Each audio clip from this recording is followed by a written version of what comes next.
Hello friend, good afternoon. मैं Sanjeev this side. दोस्तों, आज हम एक्सेल में काउंट से रिलेटेड फार्मूला सीखेंगे। इससे पहले हमने count A, count blank, count if, count A का यूज़ करना सीखा था। तो आज हम उससे आगे बढ़ते हैं। इसमें आप देखेंगे कि जो काउंट इफ़ है और काउंट इफ्स में क्या अंतर है और इसका यूज हम कहाँ पे कर सकते हैं, और आने वाले टाइम में और भी क्या क्या आपकी रियल टाइम में इसकी यूजेज होगी उसको भी मैं कवर करूँगा। और आज कोशिश होगी कि मैं वाइल्ड कार्ड भी बताऊँ कि और ऑपरेटर मतलब less than, greater than, equal to, इस सब का यूज आप कैसे करेंगे। तो वो सारी चीज़ें कवर करने वाले हैं। बट उससे पहले कि अगर आपको ये चैनल, आपको ये चीज़ अच्छी लगती है तो आप मेरी वीडियो को सब्सक्राइब करें, लाइक करें और इसे आप अपने दोस्तों में भी जो भी इस चीज़ को देखना चाहते हैं उनको आप फॉरवर्ड करें। बस यही मेरी गुजारिश होगी आपसे। तो चलिए स्टार्ट करते हैं। दोस्तों, आपने देखा था उस दिन कि आपने काउंट का यूज़ किया था। काउंट आपका हमेशा जो जिस डेटा का फॉर्मेट, टेक्स्ट फॉर्मेट होगा, नंबर फॉर्मेट होगा, वो काउंट उसमें काम करेगा। मतलब काउंट अगर यूज़ करना है तो डेटा का फॉर्मेट जो है नंबर फॉर्मेट होना चाहिए। अगर आपको नंबर और टेक्स्ट दोनों काउंट करना है तो आपको काउंट ए यूज़ करना पड़ेगा। और अगर आपका केवल टेक्स्ट काउंट करना है तो टेक्स्ट के लिए भी अलग फॉर्मूला है, बट मैं आपको बाद में बताऊंगा। बट मैं आपको ये बताता हूँ कि आप टेक्स्ट भी निकाल सकते हैं तो वो काउंट ए और काउंट के मदद से ही निकाल सकते हैं। इसके बाद आता है काउंट ब्लैंक। अगर कहीं आपको इस पूरे एरिया में कहीं पे ब्लैंक दी जाता है तो आप काउंट ब्लैंक का यूज़ कर सकते हैं। अगर आप लोगों ने ये वीडियो मिस कर दी है तो हमारा इस वीडियो के डिस्क्रिप्शन में नीचे उसका लिंक है, आप वहाँ से भी वो वीडियो देख सकते हैं और आपको वो जानकारी मिल जाएगी। तो चलिए हम स्टार्ट करते हैं काउंटिव। देखिए, काउंटिव का जो यूज़ है, काउंटिव दरअसल जो यूज़ किया जाता है जब आपके पास कोई सिंगल क्राइटेरिया हो। अगर आप कोई भी डेटा हो उसमें अगर आपके पास सिंगल क्राइटेरिया है तो आप काउंटिव यूज़ करेंगे। लेकिन क्राइटेरिया जब आपका एक से ज़्यादा हो जाता है तो वो आपका काउंटिव्स में चला जाएगा। तो उसके लिए आपके पास काउंटिव्स का फॉर्मूला होगा।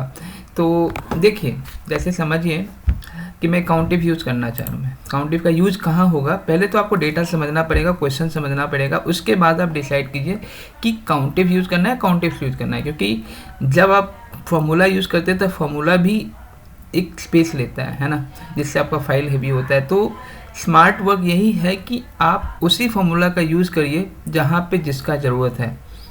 ये आपका स्मार्ट वर्क होगा और यही आपका एक, अगर इंटरव्यू में पूछा जाता है और इंटरव्यू में ये भी देखा जाता है कि आप किस फॉर्मूला का कहाँ पे यूज़ करते हैं, तो ये बेटर वे है कि आप किस फॉर्मूला का कहाँ पे यूज़ करेंगे, ये समझना पड़ेगा। तो देखिए, अब जैसे मान लीजिए मेरे पास ये डेटा है, ये एजेंट है। अब मैं एजेंट चाहता हूँ कि मैं इसमें से प्रवीण काउंट करूँ, प्रमोद काउंट करूँ या अशोक काउंट करूँ, कितनी बार आ रहा है। अब जैसे मैंने यहाँ पे लिख दिया प्रवीण, अभिषेक। अब मान लीजिए मेरे पास ये चीज़ें अभी नहीं, ये चीज़ें है ही नहीं, केवल मेरे पास ये है ना। तो इसमें से मुझे काउंट करना है प्रवीण। मतलब यहाँ पे एक सेल होगा और यहाँ पे मुझे कहेगा, यहाँ मान लीजिए आंसर है यहाँ पे, तो इसमें आंसर लाना है।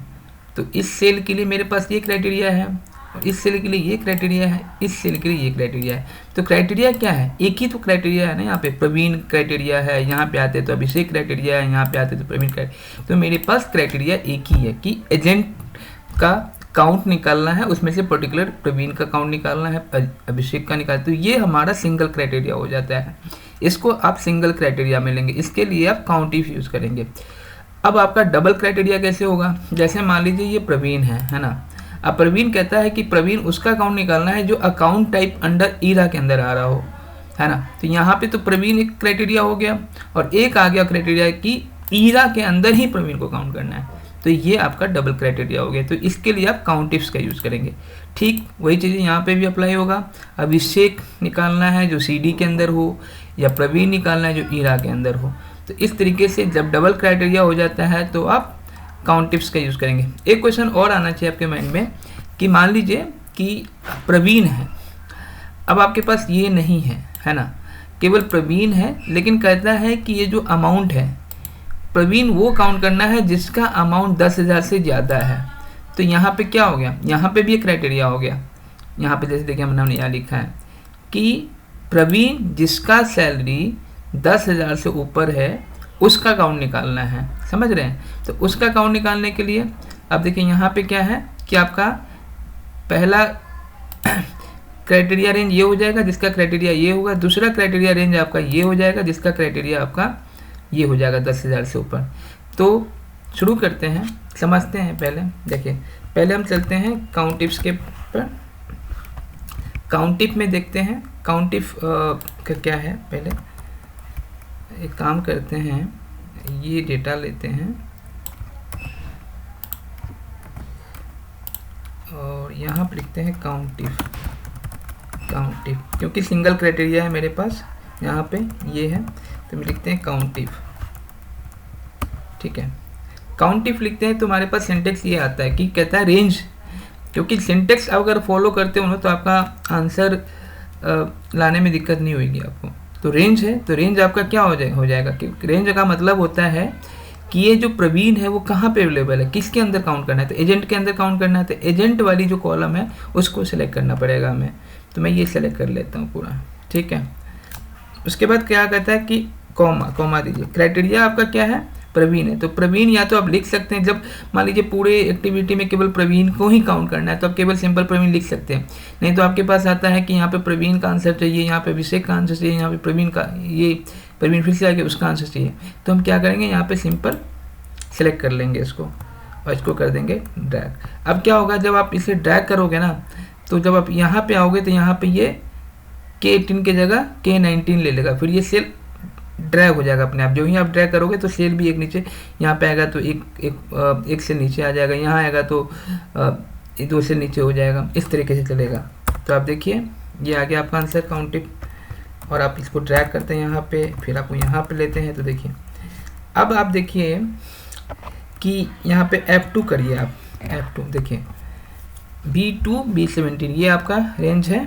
ठीक है, उसके अंदर K18 मतलब प्रवीण काउंट करना है, तो प्रवीण काउंट कर लिए तो उसका आंसर 4 आ गया। जब आप यही चीज़ आपने यहाँ नीचे लिखा तो अब इसको भी फिर वही कीजिए F2। देखिए यहाँ पे क्या हो गया कि ये K19 पे आ गया, ड्रैग हो गया नीचे, बट ये जो रेंज है आपका ये नीचे हो गया, है ना। तो नीचे हो गया तो आंसर गलत हो जाएगा, क्योंकि रेंज हमारा फिक्स होना चाहिए ना कि इसी के अंदर का मुझे, क्योंकि कहीं पे होता है ना कि आपको इसी के अंदर का काउंट करना है। जब आपका रेंज नहीं अलग अलग होने लगेगा, अगर एक्सटेंड आगे बढ़ने लगेगा तो आपके पास मतलब आपका आंसर गलत हो जाएगा। तो इसके लिए क्या करना है, आपको इसको फ्रीजिंग करना पड़ेगा। अब मैं जैसे मान लीजिए यहाँ पे मैं देखता हूँ, है ना, यहाँ पे भी देखिए वही हो रहा है ना, नीचे जा रहा है। तो अब आपको क्या करना है, देखिए क्राइटेरिया तो आपका ठीक है, क्राइटेरिया मूवमेंट होना चाहिए क्राइटेरिया का, जैसे मेरा यहाँ पे आ गया तो यहाँ पे मूव होके आ गया, यहाँ पे तो यहाँ पे, तो ये होना चाहिए। बट रेंज अगर आपका मूवमेंट कर रहा है तो ये गलत हो जाएगा, क्योंकि देखिए यहाँ पे इसी प्रवीण का आंसर 4 आया और यहाँ पे आपका क्या आ गया, 3 आ गया। क्यों आ गया, क्योंकि यहाँ से रेंज वो यहाँ पे आ गया और इस प्रवीण को कंसीडर नहीं किया है। तो इसीलिए आपको क्या करना है, यहाँ पे जो इसका रेंज है, क्राइटेरिया रेंज, इसको फ्रीज करना है। फ्रीज कैसे करेंगे, फंक्शन के साथ F4 बटन दबाएंगे आप। ठीक है, अब आपको क्या करना है, केवल इसी को कॉपी करके फिर यहाँ डाल दीजिए। ठीक है, फिर यहाँ डाल दीजिए पेस्ट। तो ये है काउंटिप। ठीक है, अब आते हैं काउंटिप्स में। अब काउंटिप्स में क्या है कि हमें पता है कि एक से ज़्यादा, देखिए काउंटिप्स से आप सिंगल क्राइटेरिया वाले को भी काउंट करते हैं, बट काउंटिप्स से मल्टीपल क्राइटेरिया नहीं काउंट कर सकते, ये समझना पड़ेगा आपको। ठीक है, तो मैं सिंगल क्राइटेरिया है मेरे पास, यहाँ पे डबल क्राइटेरिया है, तो मैं यहाँ पे काउंटिप्स यूज करूँगा। अब लिखता हूँ मैं काउंटिप्स। अब क्या है, क्राइटेरिया रेंज 1, पहला क्राइटेरिया मेरा क्या है, प्रवीण कुमार। तो प्रवीण कुमार मेरा पहला क्राइटेरिया हो गया, मतलब इसके जगह पे ये आ जाएगा। और क्राइटेरिया रेंज क्या हो गया, तो प्रवीण कुमार जो एजेंट के अंदर, ये एजेंट का जो कॉलम है वो रेंज सेलेक्ट करना पड़ेगा हमें। तो क्या करते हैं, पहले क्राइटेरिया रेंज लेना है फॉर्मूला के अनुसार, सिंटेक्स के अनुसार। तो मैं यहाँ पूरा रेंज ले लेता हूँ, है ना। उसके बाद कॉमा देना है, उसके बाद कह रहा है क्राइटेरिया। तो आपका पहला क्राइटेरिया रेंज ले लिया आपने, तो अब क्राइटेरिया भी लेना पड़ेगा ना उसका। तो मेरा क्राइटेरिया ये हो जाएगा। और मेरा दूसरा क्राइटेरिया क्या है, दूसरा क्राइटेरिया है कि मैं अकाउंट टाइप, तो अकाउंट टाइप जो है उसका क्राइटेरिया रेंज लेना पड़ेगा। क्योंकि अगर मान लीजिए मैं क्या करता हूँ, क्राइटेरिया रेंज के जगह पे ये ब्रांच सेलेक्ट कर देता हूँ, है ना, ब्रांच का ये पूरा एरिया, तो क्या आएगा, आंसर गलत होगा या सही होगा, गलत होगा। क्यों, क्योंकि ये जो फॉर्मूला है वो ईरा को ढूंढेगा इसमें, तो ईरा तो कहीं नहीं मिलेगा, तो गलत हो जाएगा ना।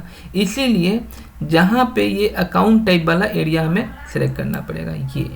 तो आपको अब तो आपने रेंज ले लिया, अब आपको क्या करना है, क्राइटेरिया लेना है उसका। तो क्राइटेरिया 2 मेरा क्या है, ईरा है, ठीक है ना। अब इसको भी आप कर दीजिए, ठीक है। बट आपका देखिए प्रवीण यहाँ पे 1 आया, यहाँ पे 0 आया, क्यों, क्योंकि वहाँ पे वही इशू आ रहा है जो आपने काउंट टिप में देखा था। तो अब आपको क्या करना है, इसको फ्रीज करना है दोनों को, है ना। फ्रीज कैसे करेंगे, फंक्शन के साथ F4 दबाना है। देखिए अगर आपको कहीं पे भी समझ में नहीं आता है, आप मुझे मैसेज कीजिए, ठीक है, मैं आपको उस पर आंसर करूँगा, या आप मुझे ईमेल कीजिए, मैं आपको आंसर करूँगा वहाँ पे और समझाऊँगा। तो ये मेरा काउंट टिप्स का यूज हो गया। अब मान लीजिए मेरे पास एक और क्वेश्चन आ जाता है, देखिए ये कन्फ्यूजन होगा, मैं इसको सैलरी बना देता हूँ। अब देखिए मेरे पास कंडीशन ये है कि काउंट करना है जो 10,000 से ऊपर वाले हैं, है ना। तो मेरे पास मैं काउंट इफ्स का यूज़ करूँगा, क्योंकि मेरे पास डबल क्राइटेरिया, एक तो एजेंट का नाम क्राइटेरिया हो गया और एक कंडीशन आ गया कि 10,000 से ऊपर वाले का ही काउंट करना है। तो मैं यहाँ पे क्या करूँगा, काउंट इफ्स यूज़ करूँगा। क्राइटेरिया रेंज 1, तो क्राइटेरिया रेंज 1 मेरा एजेंट हो गया और उसका नाम आ जाएगा यहाँ पे। दूसरा क्राइटेरिया रेंज 1 है कि अमाउंट को देखना था, अमाउंट के अंदर 10,000 से ऊपर का फाइंड करना है। तो अब 10,000, अब यहाँ पे आप लिख सकते हैं 10,000 ग्रेटर देन 10,000, ठीक है, ये हो गया। अब इस फॉर्मूला को लिखने का तरीका क्या है, जब भी आप ये देखिए जो कंडीशन होता है, अगर आपका कंडीशन या क्राइटेरिया नंबर में होता है प्रॉपर, तो वो आपका न्यूमेरिक होता है, इसलिए आप उसको इन्वर्टेड कॉमा में दे या ना दे कोई दिक्कत। बट आप जब आपके पास टेक्स्ट होता है क्राइटेरिया या उसके साथ ये ऑपरेटर जुड़ा होता है, तो आपको उसके इन्वर्टेड कॉमा के बीच में रखना पड़ेगा, तभी जाके आपका आंसर आ पाएगा। ये आंसर आ गया। बट फिर भी मैं एक चीज़ गलत कर रहा हूँ, क्योंकि मैंने यहाँ पे फ्रीज नहीं किया। देखिए दोस्तों, मैं बार बार फ्रीज इसलिए कह रहा हूँ ताकि आपको ये याद हो जाए कि फ्रीज कितना ज़रूरी है। तो ये चीज़ें हैं, ये ध्यान रखना है। अब यहाँ पे फॉर्मूला दिया हुआ है, अगर आपको देखना है फॉर्मूला देख सकते हैं, बाकी आप वीडियो को लेफ्ट राइट करके भी देख सकते हैं, ठीक है।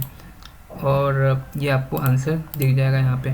इसके बाद आता है हमारे पास दोस्तों कि अब देखेंगे आपके पास ये ऑपरेटर आता है, इसका भी यूज़ करना है। तो मैंने अभी एक यूज़ करके दिखाया आपको यहाँ पे कैसे यूज़ कर सकते हैं। अगर आपको इसमें इक्वल का साइन लगाना है तो आप यहाँ पे इक्वल का साइन लगा दीजिए, इस तरीके से हो जाएगा। यहाँ पे भी दिया हुआ है, देखिए यहाँ पे लिखा हुआ है। तो ये मैंने ये वीडियो है, देख लीजिएगा, कहीं पे आप इसका स्नैपशॉट लेकर रख सकते हैं, इस तरीके से आप यूज़ कर सकते हैं। तो ये आपका हो जाएगा कि ऑपरेटर के साथ आप कैसे काउंट निकाल सकते हैं। इसके अलावा दोस्तों आता है कि जैसे हमारे पास मान लीजिए कुछ क्वेरी होता है कि हमें जो काउंट करना है, ओनली नंबर काउंट करना है, वो हमें बता दिया, काउंट से यूज़ कर सकते हैं आप। ओनली टेक्स्ट काउंट करना है, वो भी बता दिया। ओनली यूनिक काउंट करना है, एरर काउंट करना है, नॉन ब्लैंक सेल काउंट करना है, ओनली ब्लैंक सेल काउंट करना है, ग्रेटर देन एवरेज करना है, ठीक है। तो मैं आपको काउंट टिप बता चुका हूँ। मैं नेमिंग काउंट टिप्स मतलब होता है, जैसे देखिए मैं एक काम करता हूँ, ये जो एरिया है ना, इसका मैं नाम, इस एरिया का मैं नाम भी डिसाइड कर सकता हूँ, ठीक है। जैसे मैं इस एरिया का नाम डिसाइड कर देता हूँ, यहाँ पे लिख देता हूँ एजेंट, ठीक है दोस्तों, कर दिया।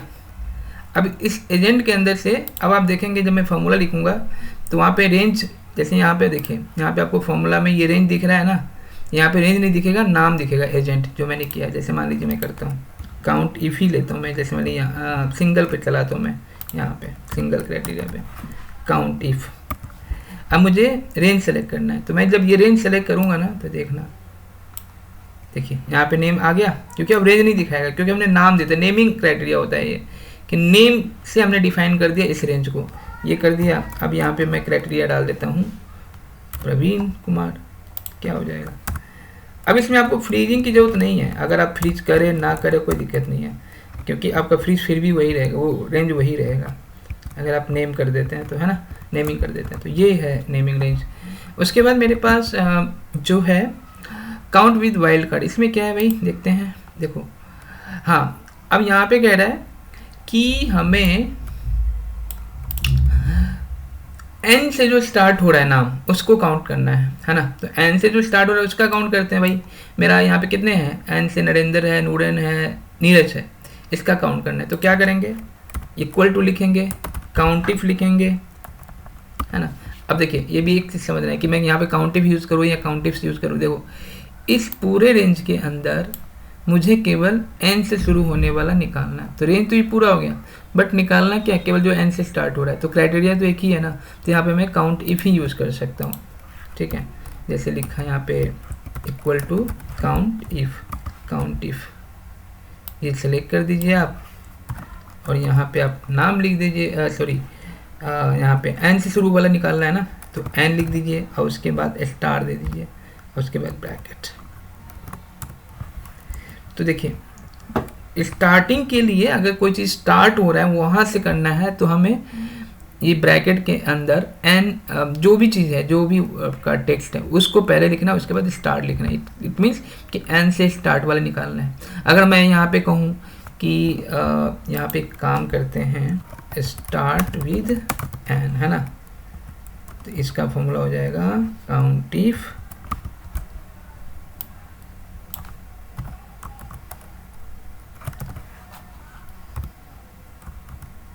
ठीक है। तो ये हो गया। अब आता है एन स्पीड, ठीक है। क्या क्या है एन स्पीड में ज़्यादा, चलिए एच देखते हैं, एच है ना। तो लिखिए यहाँ पे, आप एक काम करो, यही फॉर्मूला आप ट्रैक कर लो, बस केवल आपको रेंज चेंज कर देना है यहाँ पे, और यहाँ पे लिख दो एन स्पीड क्या चाह रहे हो आप, एच ना। अब स्टार पहले आएगा, एंड में एच आ जाएगा, तभी तो पता चलेगा कि एच है। तो देखिए कितने हैं, 1 2। तो इस तरीके का अगर क्वेश्चन आता है तो आप इस तरीके से भी आंसर कर सकते हो। अब मेरे पास क्वेश्चन है ओनली टेक्स्ट का भी, चलो ओनली टेक्स्ट भी बता दो मैं आपको। देखिए इसमें से मुझे कोई केवल टेक्स्ट काउंट करना है, तो इसको मैं 2 तरीके से निकालूंगा। पहला तरीका होगा कि overall count, numeric count and text count, ठीक है दोस्तों। तो ओवरऑल के लिए आप काउंट ए यूज कर सकते हैं, लिए आप करेंगे काउंट ए माइनस काउंट, ठीक है। अब देखिए जैसे यहाँ पे है काउंट ए, अब मैं क्या करता हूँ, काउंट ए ले लिया, ये 10 आंसर दे दिया। अब नंबर काउंट करना है, तो नंबर के लिए आपको पता है कि केवल काउंट लिखते हैं, है ना, तो यहाँ पे केवल ये लिख देते हैं। अब आपको मैंने यहाँ पे आइडिया दिया है कि आप अगर ये टेक्स्ट काउंट करना चाहते हैं तो इसमें से माइनस इसमें करते हैं। आप क्या करेंगे, पहले काउंट ए का फॉर्मूला लिखेंगे, तो काउंट ए का फॉर्मूला हो गया ये आपका, ये इसमें से माइनस करा देंगे क्या, काउंट। अब देखिए निकल गया आपका आंसर। तो ये टेक्स्ट काउंट करने का तरीका है। तो ये पहला तरीका है। दूसरा तरीका हम देखते हैं। दूसरा एक काम करते हैं, थोड़ा सा दूरी करते हैं, ठीक है। अब आप देखो एक तरीका होगा ये, काउंट इफ आप लिखो, काउंट इफ लिखो, इसको सिलेक्ट करो और इसमें लिख दो स्टार, ऐसे कर दो बंद। कितना हो गया, 6 आंसर हो गया। तो एक तरीका ये भी है, एक ये भी है और एक ये भी है। तो आप दोनों में से जो आपको अच्छा लगे आप वो यूज़ कर सकते हैं, ठीक है। इसके बाद क्या है, एक चीज़ और है मेरे पास कि अगर मान लीजिए आपको काउंट करना है इसमें से 3 लेटर वाले काउंट करने हैं, जिसमें 3 लेटर है, तो मैं क्या करूँगा, यहाँ पे लिखूँगा काउंट इफ, यहाँ पे एंड इसके अंदर 3 बार ये दूंगा क्या, क्वेश्चन मार्क। ये 3 कितने देखो, एक ये है और एक ये है, 2। तो ये आंसर हो जाएगा आपका।